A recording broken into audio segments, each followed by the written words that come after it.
Hey guys, it's Ben from Strength Factory, and this is the first episode of a short video series called Understanding the Numbers, where I'm going to run through some of the key training metrics and number and a bit of jargon that you might have heard about, okay?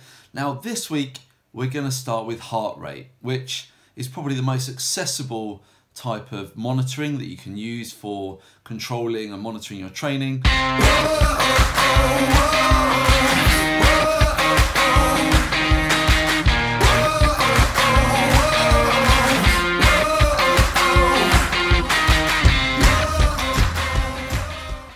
So if you're watching this, there's a really good chance that you already have some sort of heart rate monitor. Now, whether you use it properly or not is another matter, but hopefully I can help you deal with that. So first of all, what is it? Well, obviously, it's how quick or slow your ticker is going, okay?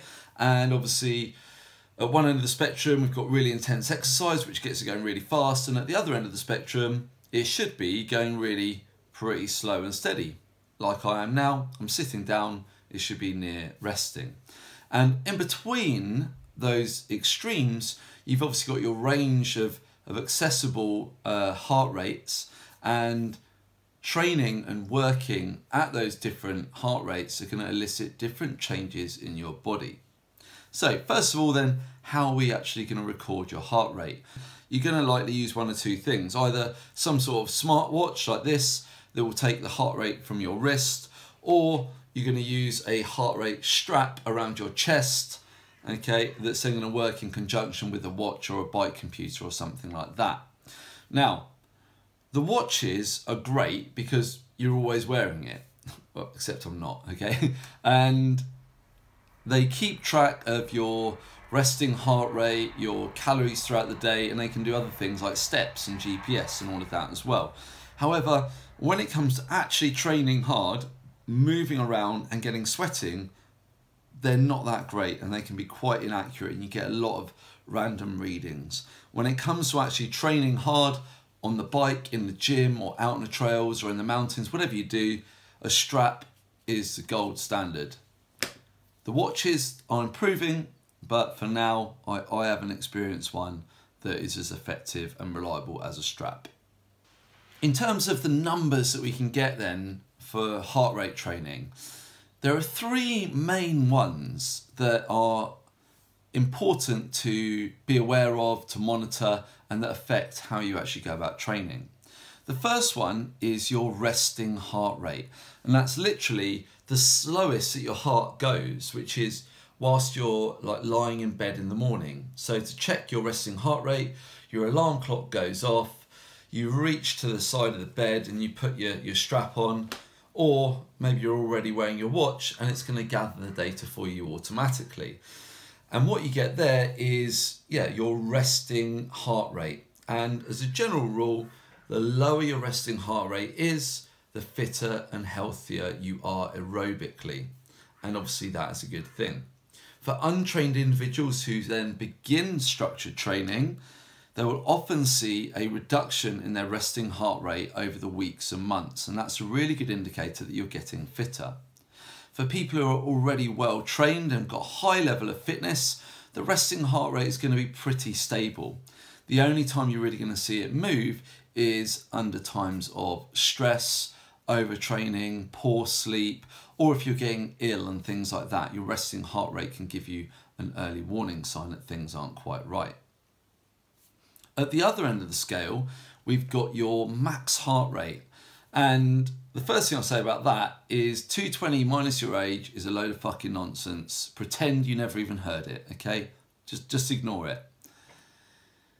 In reality, the only way to get your max heart rate is, guess what? It's going to be minging, but it's to do a max effort, okay? So you may find that, again, your watch or computer has already gathered this data. If you've been out on a really hard ride and you think you've probably hit max heart rate, then you probably don't need to do a specific test because it's going to be in your training data. So at the end of the ride, it will say max heart rate, and it may even store it on your profile in the app or something like that.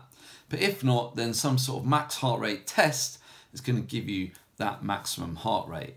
Now, having said that, apart from being a little bit interesting, is knowing your max heart rate actually all that useful? Potentially not. And I'll tell you why in a minute. A point then on max heart rate. Now, for a lot of people, it actually remains fairly stable as you get fitter or even as you lose fitness. And what I've found is that it's really quite genetic. So for instance, I've always run quite low. So I'm 40 years old and my max heart rate is about 165, which is very low. But to me, that truly feels like max. It's absolutely savage. And just to illustrate that 220 minus your age is nonsense, according to 220 minus your age, my max heart rate should be 180. And if I were to then calculate training zones based on that, they'd be completely wrong. Similarly, I know people of my age or even older who can still hit 200 beats per minute.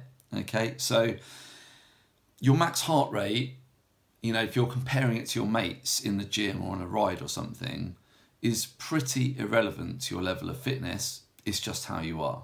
As I've mentioned, it's probably not the best idea to use max heart rate to calculate your training zones, because at the end of the day, it doesn't really reflect how fit you are, and therefore the zones aren't going to reflect your actual abilities and they're not going to be specific enough.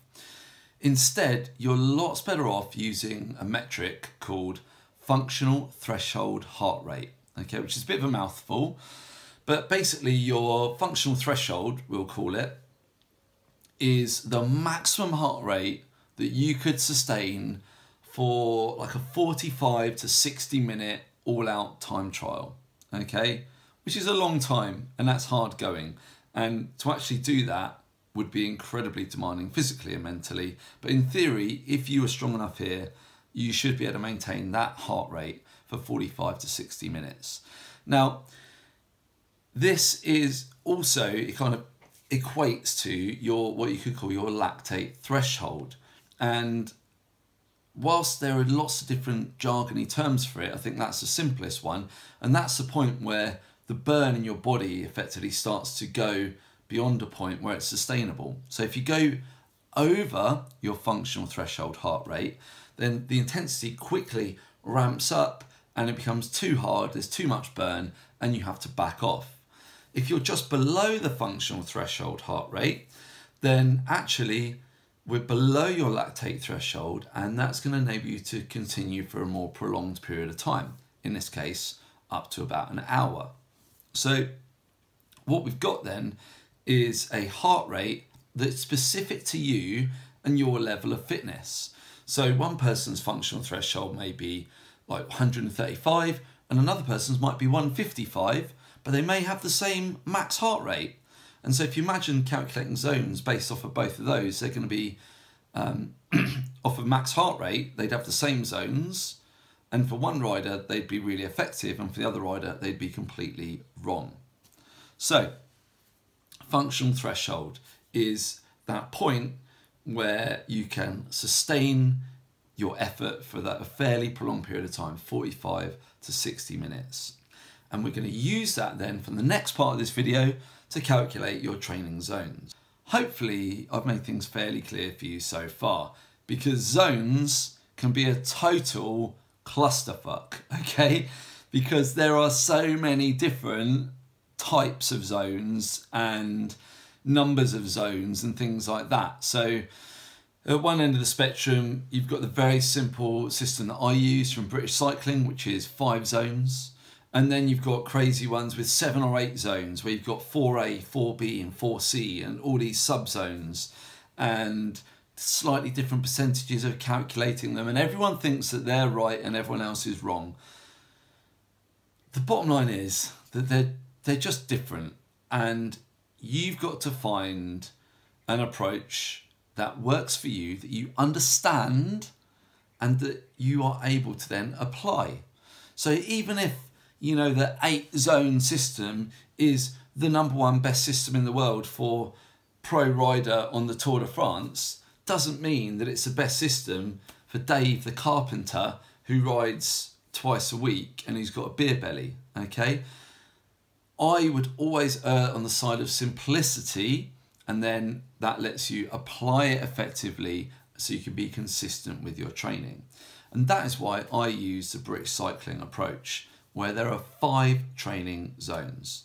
So first of all, we've got zone 1. This is the easiest zone with the lowest heart rates, and this can be called the recovery zone. So activities in this zone here would be a recovery ride or going for a walk and things like that. And it's very low stress. You can literally do that all day for 8 hours, no dramas. A little more intense than that, and we've got zone 2. And this can be called your aerobic zone or your endurance zone. And again, this is an intensity that you can maintain for a prolonged period of time. If you're going for an 8-hour ride all day epic, then zone 2 is where you're going to spend a lot of that day. And this is where you hear people doing like winter base miles to build that base of fitness. Zone 2 is where those base miles are going to happen. Interestingly as well, and trying to tie it into what a lot of you are going to be doing, is if you're maybe an enduro mountain bike racer watching this, then ideally you want to be fit enough that you do your transitions between stages in zone 2, so you're as fresh as possible for the stages. Anyway, zone 3. This is where things are starting to get a bit harder, and you're breathing a bit more heavily, speaking may be a little interrupted, and this zone is usually referred to as tempo, which is kind of like roadie stroke running jargon, but it's kind of got a ring to it. You've got a bit more tempo, you're working a bit harder, but we're not really feeling the burn yet. Zone 4 is when things start to get hard, because this is where your lactate threshold is, or your functional threshold. Okay, so in the middle of zone 4, you've got your functional threshold heart rate. So working in zone 4 is going to develop that functional threshold so that you can maintain higher levels of power, higher levels of output and speed whilst working at that heart rate. And that is a key training factor to develop for many people across a wide range of sports, including mountain bike, motocross, and all sorts of different mountain and adventure sports.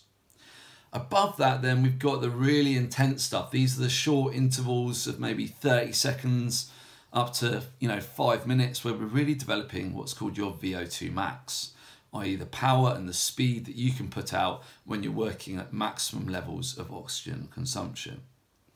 Above that, there is kind of like a secret zone, like zone 6, but it's not governed by heart rate. That's about sprinting, so that's about neuromuscular power. It's not governed by heart rate, but it's in there anyway, so that when you program, you can say zone 6, i.e. you sprint as hard as you can for like 10 seconds, where heart rate is completely irrelevant. We've got 5 training zones, and you've got your functional threshold heart rate, which you can get by doing a functional threshold heart rate test, which I'll go through in another video shortly. Now, we then create the zones, and then each zone has a certain training effect on your body. So going for a zone 2 ride for 3 hours is very different to doing an interval session where you do 10 1-minute intervals in zone 5, for instance. Okay, now those shorter intervals, you also need to understand that heart rate lags behind your level of activity, and so there's one of the shortfalls of using heart rate as opposed to power maybe. So for instance, if I were to leap up from this table and run up the road, I'd be, at like an 8 out of 10, 80% of what I'm able to run. My heart rate would lag behind. So for the first 10 seconds, it would just be creeping up. And then by the time I get to the end of the road, it would still be climbing, and then it would continue to climb after I finish running up to the end of the road. And that lag is one of the limitations of heart rate training, especially with shorter intervals. So with a 30-second interval, your heart rate, for instance, is not that useful. It's just going to help maybe give you a guide for like the last part of the interval. So for those sort of short intervals, you're going to have to use either power if you've got it, or you have to understand how to use RPE, rate of perceived exertion, which again is another video coming up shortly. To round things off then, heart rate is a very effective way to monitor your training and to give your training some structure. And with structure, you are able to be specific about the physical qualities that you are targeting to improve yourself for your sport. Whether you use like my approach to the British cycling zones or another one, it doesn't matter. But once you've chosen one, stick to it. Don't switch between different methods and things like that. Remember, we've got 3 main numbers. Okay, you've got your resting heart rate, your functional threshold heart rate, and your max heart rate. Max heart rate is probably the least important one, although it's kind of interesting to know. Your resting heart rate is more a monitor of health and, you know, progressing aerobic fitness. And your functional threshold heart rate is really a good, the best way to then calculate your training zones so that you can be effective in your training. If you've got any questions then, please make sure you drop them in the comments below. If you go riding with someone who always wears a heart rate monitor and doesn't have a clue how to use it, share this video with them. And don't forget to hit like and hit subscribe, and I'll be back soon with more videos explaining the numbers.